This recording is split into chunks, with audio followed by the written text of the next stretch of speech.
Hey everybody, what's up guys?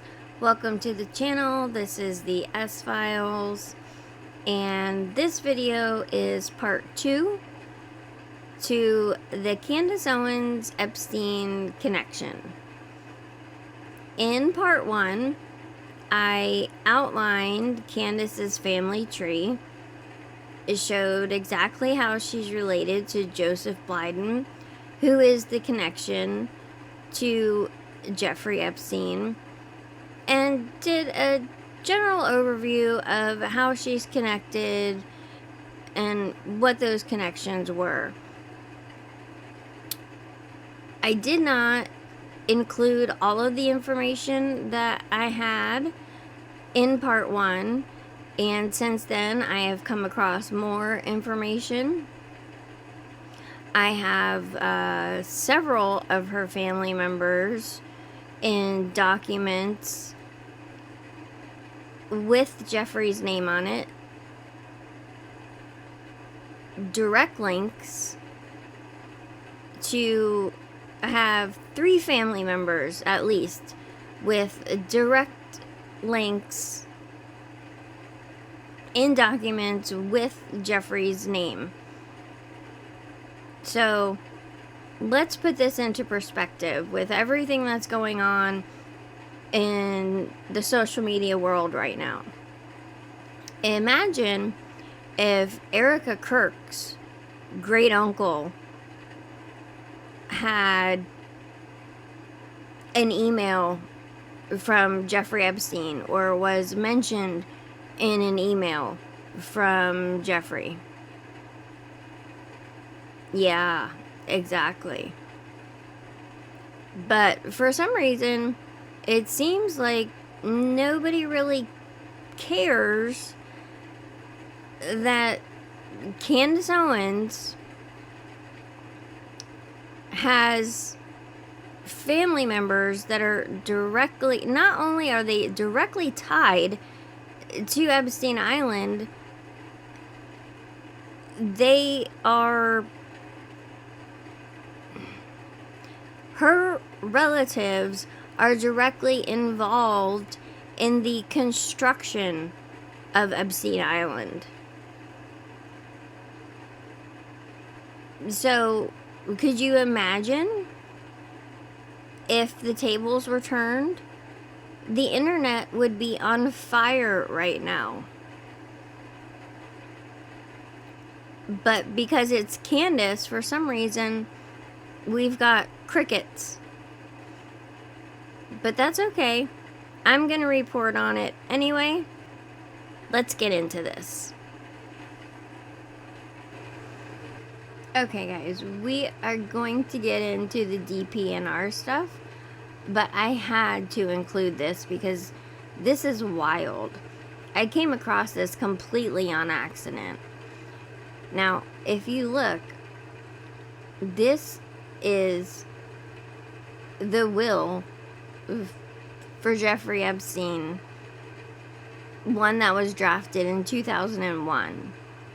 See? I, Jeffrey Epstein of Little St. James Island, United States, United States Virgin Islands, declare this to be my last will and testament. Nothing crazy or anything in there.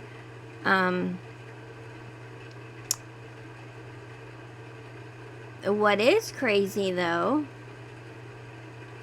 is this. Daphne Blyden is one of the witnesses on Jeffrey Epstein's will.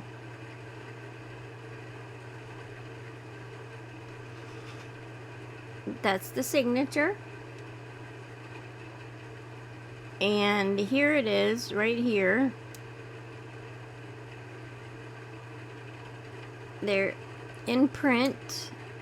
It's kind of sloppy writing, but you can definitely tell that the name says Daphne Blyden.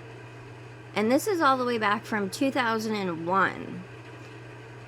So we have Blyden's who are related to Candace on, these would be, her grandmother's family on her father's side. We have Leidens interacting with Jeffrey Epstein all the way back in 2001. Jeffrey Epstein purchased Little St. James in 1998, and it remained under his sole ownership until he passed away in 2019. Now, when he purchased it, it was just an island. There wasn't anything on it. The Virgin Islands is a protected ecosystem. So any construction done on an island is going to trigger, basically any construction triggers an intense regulatory review process governed by the localized coastal zone management statutes. The ecological fragility of the Virgin Islands archipelago mandates that all excavation, pouring of concrete, and alteration of the natural watershed be evaluated to prevent sedimentary runoff, marine contamination, and structural instability. So, when Jeffrey Epstein was turning this island into his modernized playground, he had to have many, many interactions with the DPNR, the Department of Planning and Natural Resources. And that is where Joseph Blyden comes in. He is the one who was signing off on the permits.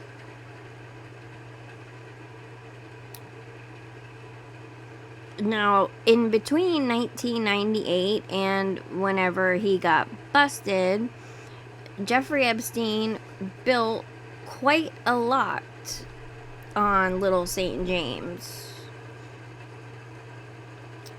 The primary structures erected on the island over this period included a sprawling main residential compound, a private cabana specifically designated for the owner, multiple detached guest cabanas, a highly engineered large-scale pool, an adjacent pool house, and of course the widely publicized and very recognizable temple-like structure with the blue and white stripes. Now, the documents that I have with Joseph Blyden being specifically mentioned fall into the 2011 to 2012 timeline, which is when the outdoor pool by the flagpole was put in. Which makes sense that there really wasn't any emails before that, because the building department probably wasn't doing much by email before that. So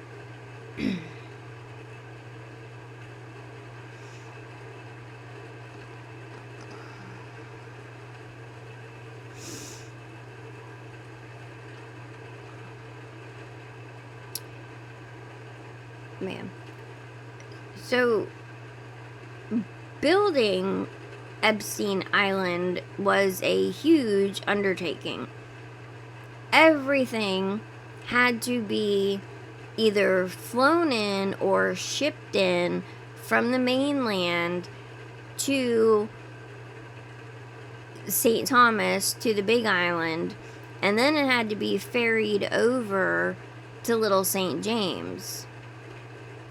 There was a vessel marked with, which it's flipping in the pictures, with the LSJ that ferried back and forth supplies and equipment to Epstein Island for construction.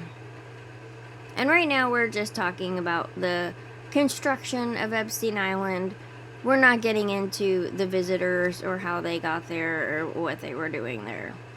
We're just sticking, for the purposes of this video, we're sticking with the building department, the Blydens, and the construction of the island.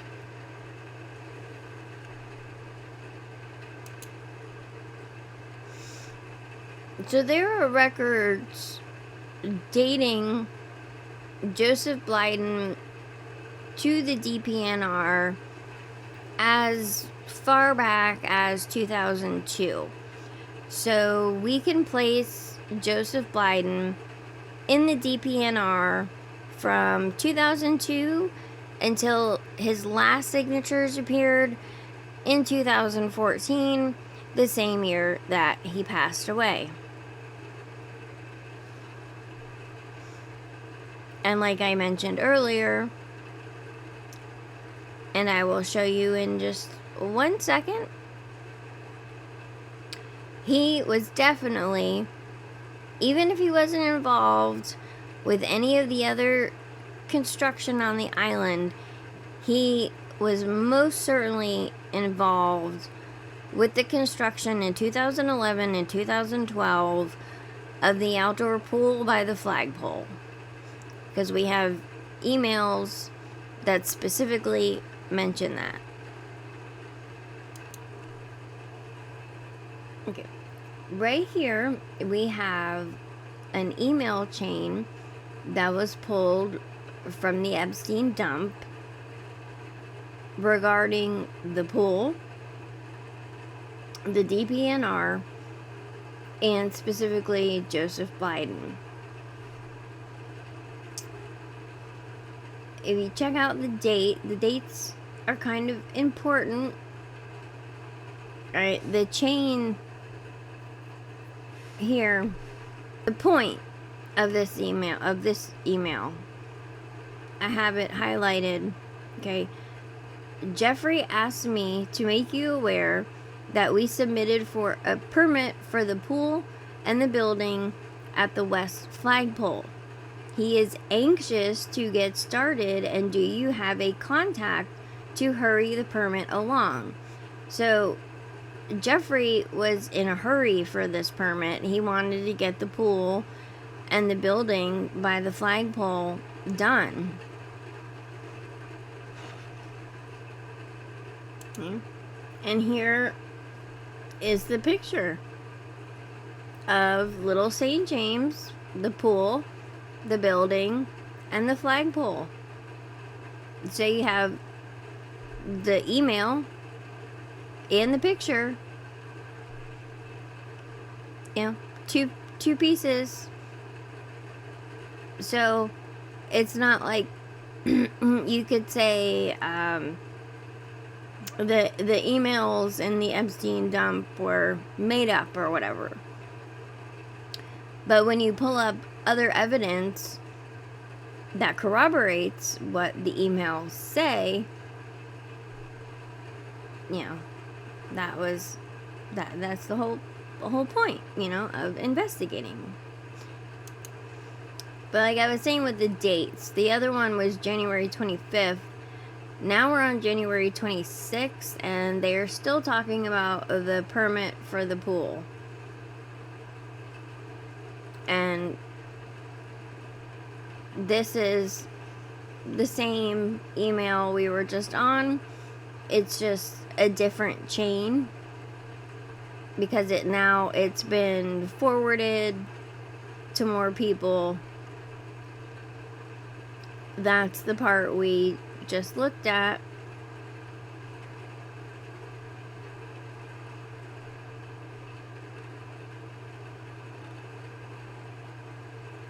Okay. So, on this one, the new part is Gary tells Paul is the structural engineer, that he says, yes, I met today with plan examiner Joseph Blyden.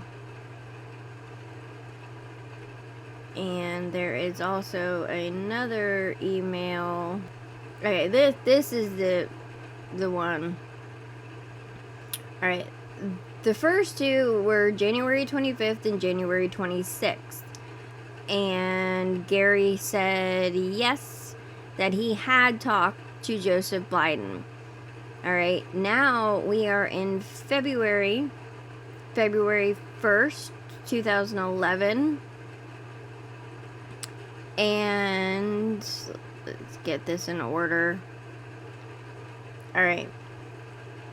January 31st, Gary says, I called over to DPNR. Joe Blyden, our examiner, is currently out of the office until later. I will call back and track him down. And that was the email from Gary to Paul.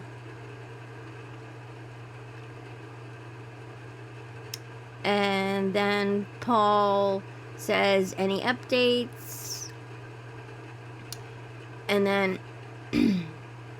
February 1st, I spoke directly today with Joe Blyden, plan examiner. He did not want to be pinned down with a date for approving the project, but said to me, give it a couple of weeks. Now this part here is interesting. I will go in to see him later this week to push it down the tracks. Now, you can take that any way you want to. Basically, he's saying he talked to Joe, and Joe said to give it a couple weeks, but he's saying that he's gonna go pay Joe Blyden a visit and push it down the tracks. And that is an email right after he called Joe our examiner.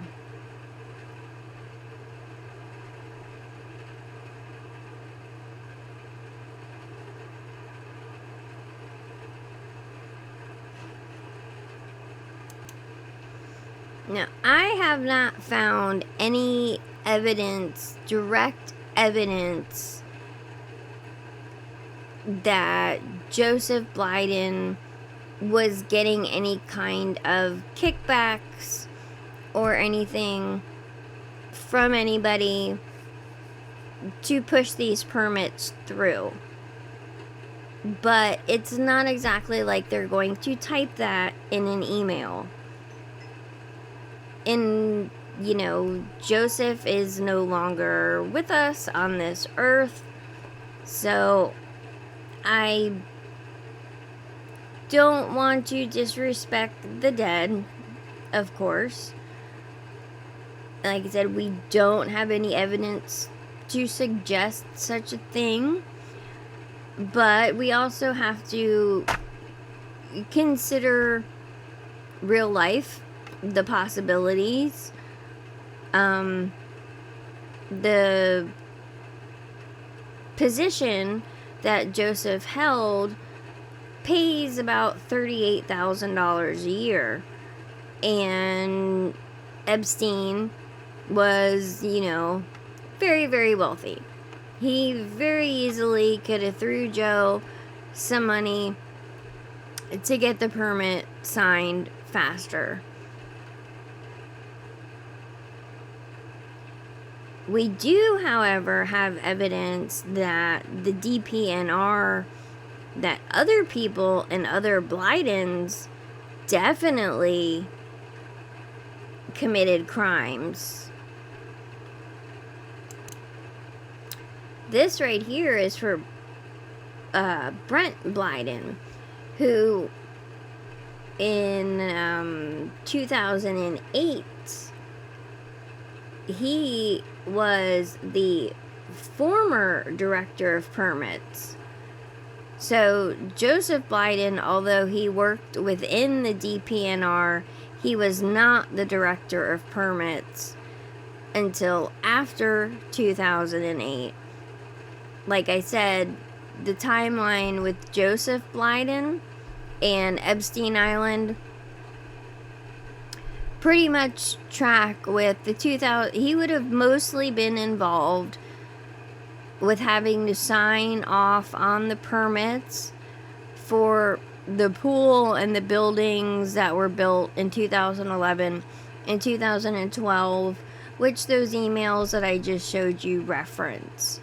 But right here up on the screen now is Brent Blyden, who was charged with bribery, charged and found guilty for bribery and kickbacks working through the DPNR.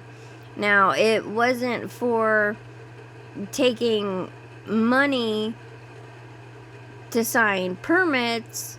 He set up a fake company and was making fake contracts and stealing money that way. But if he was willing to do that, I'm pretty sure he would probably be willing to take money to sign permits on a construction project, even if it didn't exactly line up with the DPNR and the CZM regulations, you know. There's also some other evidence that I found that the DPNR, and this is directly tied to Epstein, definitely some funny stuff going on with the DPNR and Epstein with regards to money. There is a $320,000 check that was written, and it was supposed to go to the St. Thomas Historical Trust, but basically, I guess the St. Thomas Historical Trust never got the check. And as I was preparing for this video, I actually read the article again, and I found something really interesting that might warrant for some more investigation. But basically, by the time this came around, Jeff's already gone, right? So it said, it referenced his will, and this guy, I have no idea how to pronounce that last, Indike. It basically says Indike is one of the 2 executors Epstein named in his will, which he filed 2 days before he died.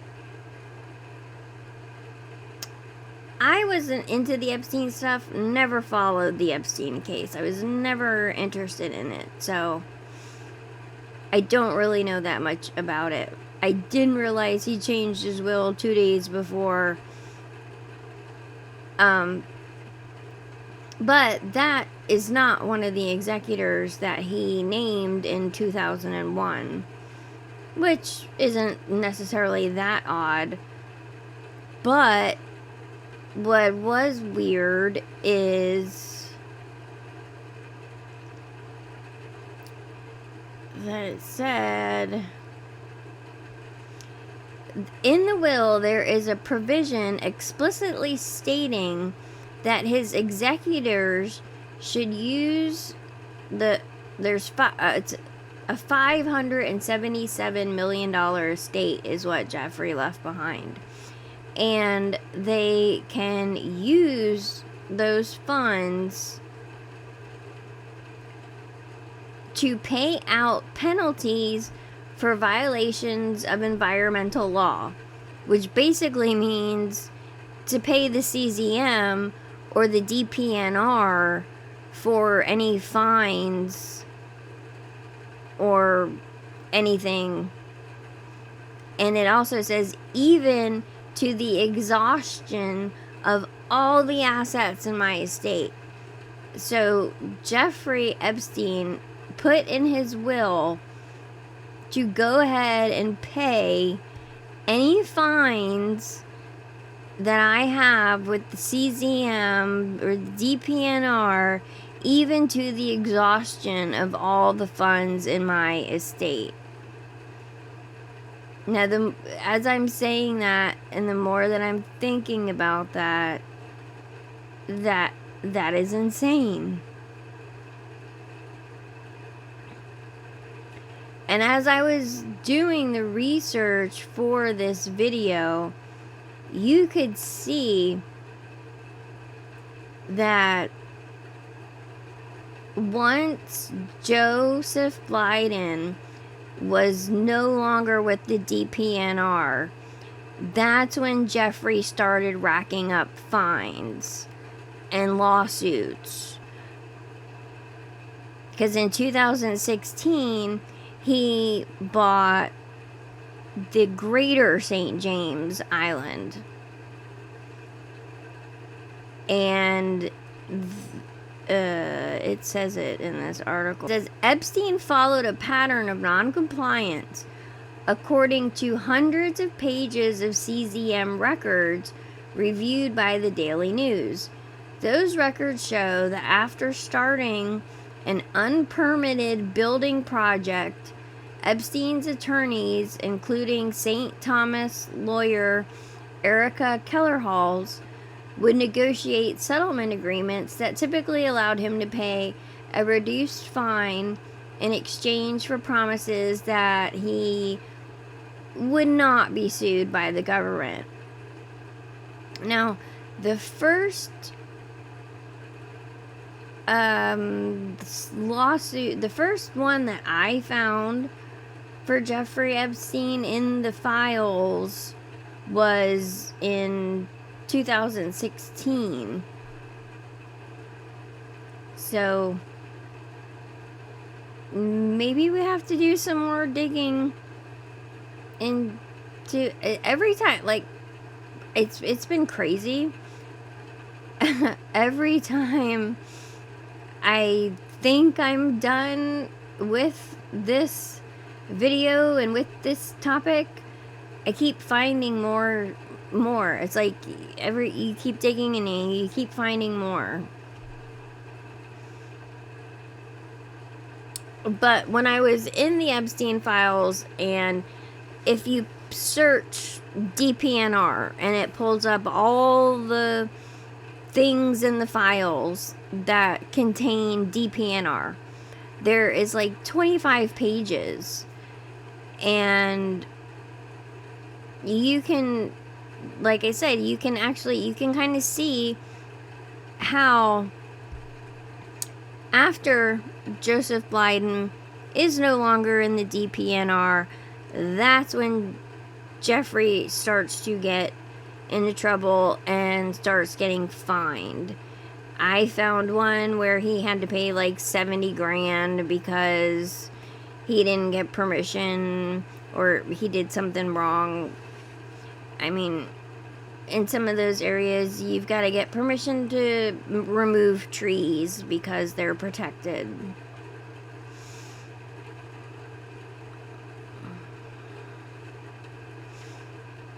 Yeah, right here it says in 2016, he had multiple settlements after he was fined $280,000 for illegally building on the K. But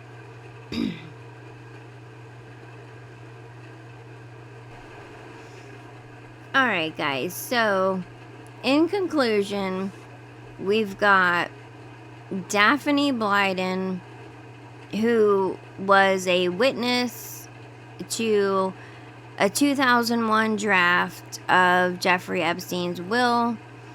We have Joseph Blyden, who was definitely the plan examiner for at least the pool and the building by the flagpole in 2011 and 2012.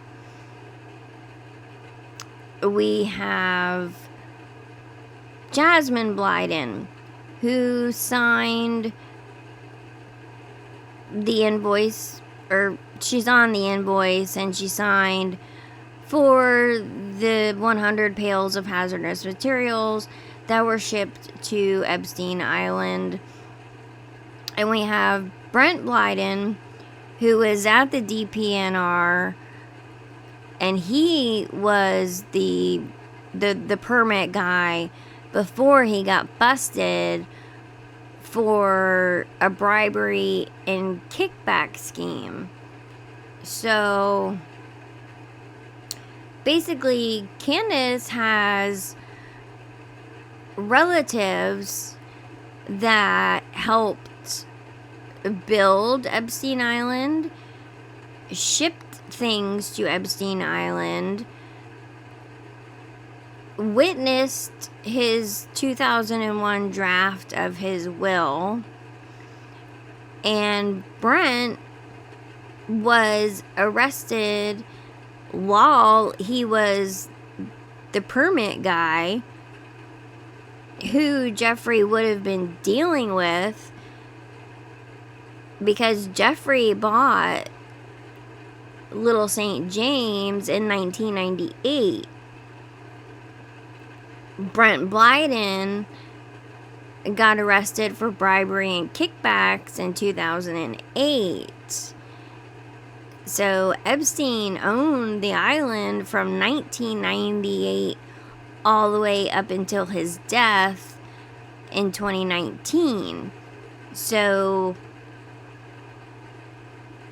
I don't know what order the buildings were built in, but you have the main house, you've got cottages, you've got the weird little temple thing. All those had to go through the DPNR, which before Joseph, it would have been Brent. So there are quite a few Blydens tied directly to Epstein. And the Blydens are tied to Candace Owens because Joseph Blyden is her grandmother's brother, the grandmother who raised her. That doesn't mean Candace ever met him, but if you lived with your grandmother, you probably heard about her brother, right? I mean, who knows? All I'm saying is, this is what it is, okay? And with the insane... Oh, that's right. There was one other thing I wanted to show you.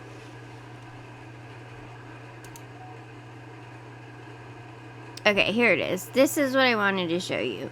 Because I've been researching... I started researching Candace back in, like, November, December. Because going over all of her old interviews and listening to the different stories she tells and watching her show, a good percentage of what she accuses other people of is projection. Military pastors, for some reason she has a really big problem with people who have been in the military being pastors, and the military is infiltrating Christianity or something. This is her great uncle Roy, who was a Korean War Navy veteran and a pastor. He was a loving husband, steadfast father, dear brother, and faithful minister of the gospel of Christ, and previous chaplain of American Legion Post 90. Pastor Blyden enjoyed broadcasting Christian programs on WIVV something Puerto Rico, and extended his pastoral ministry to programs on Radio 1. So, I mean, and he was in the choir. I mean, and I also highlighted the connection. Those are Nola's sisters, just so you know. That is definitely the same family.